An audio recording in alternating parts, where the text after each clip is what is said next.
sa nagpalami nga aso nagpahingoto. Nagawa sa gid ang ngipon. Grabe, nagpalami gid siya pahingoto.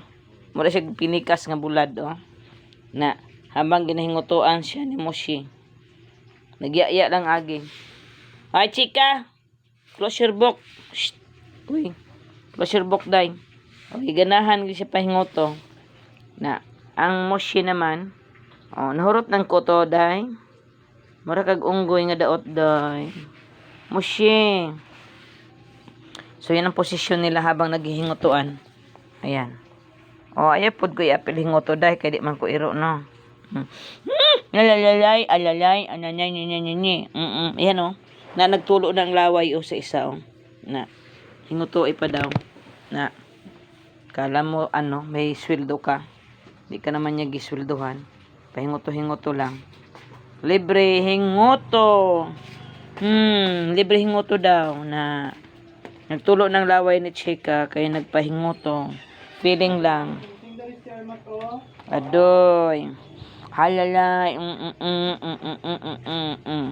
Yan ang aming dugi-dugi na masipag maghingoto. Sa araw, sa gabi, aso. Sa araw ay tighingoto marag unggoy. Usahi iring. Anya ang trabaho niya. All around, no? Oh, marami tong alam si Moshi. Alam nyo naman ang aking dugi-dugi.